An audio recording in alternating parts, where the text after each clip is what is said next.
ॐ वेदानुधरते जगन्ति बहवते धूलङ्मुद्विव्रते दैत्यान्धारयते बलिं क्षळयते क्षत्रिं क्षयं कुर्वन्ति पोलस्तं जयते हलं कळयते कारुण्यं मातन्नते म्लेच्छान्मूर्छयते दशाकृति कृते कृष्णाय तुभ्यं नमः कृष्णाय तुभ्यं नमः। दर्शक बंधु आज एक निश्चित भाव समस्त जानिला भली कथा केउ नियईठा मंत्र पढ़िले सबु ग्रह और भगवान मध्य शांति हो जाती। दर्शक बंधु कथार अच्छी क्षीर तो अईठा नीर तो अईठा नियईठा केउ चुज नियईठा केउ चीज हरि नाम गोटे आबर अईठा नियईठा केउ पद।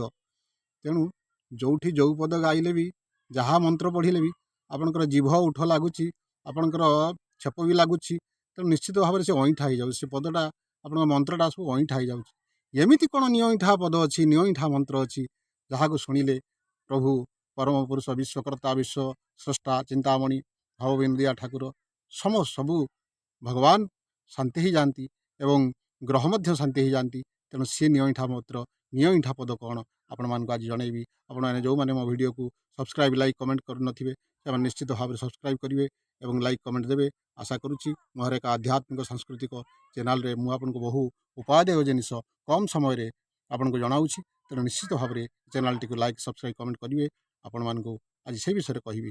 तेणु आपणकर क्षीर क्षीर में बाछुरी अईठा लगी से भगवान को दि जाऊँगी। नीर नीर बोले जल जल रे आपणकर लगी जे आपणकर नीर जल रे आपणकर साप कुचिया आपणकर माछ आपणकर जिया सब प्रकार नीर से जल भी अईठा तेणु ताक आम आणिक ठाकुर को दौचु आम भी पान करुचु। तेणु तेणु कौ पद कौ जिनस कौ नियईठा पद रही नियईठा मंत्र रही जहाँ को डाकिले जहाँ को चिंता कले जहाँ को स्मरण कले जहाँ को पढ़िले भगवान शांति हेबे। तेणु सबू तो अईठा सबू जिनस अईठा लगुच आपणकर ठाकुर मंत्र हो कि आपणकर जल ठू आपणकर क्षीर ठू सबुरे अईठा। तेणु नियईठा पद नियईठा मंत्र कौन अच्छी आपणकर आपणकर हरि नाम कहतु राम नाम कहतु आपण हरे कृष्ण कृष्ण कृष्ण हरे हरे हरे राम राम राम हरे हरे आपणकर हरे कृष्ण महामंत्र बोली कहुई। यह महामंत्र भी जो जपुंट आपंकर ISKCON international society for Krishna consciousness ISKCON भक्त मैंने आज भारत नुहे भारत बाहर यही मंत्र समस्ते प्रचार प्रसार होची जपुंट से कृष्णकर नाम को से रामकर नाम को। तेणु यही महामंत्र जपिले भी आपंकर जीभ लगुच ओठ लगुच तेणु क्यों एक महामंत्र अच्छी क्यों एक महान आपणकर जप अच्छी जहाँ को कले मंत्र पढ़िले आपणकर अईठा लगुनि नियईठा पद नियईठा मंत्र क्योंटा सी क्यों जिनस।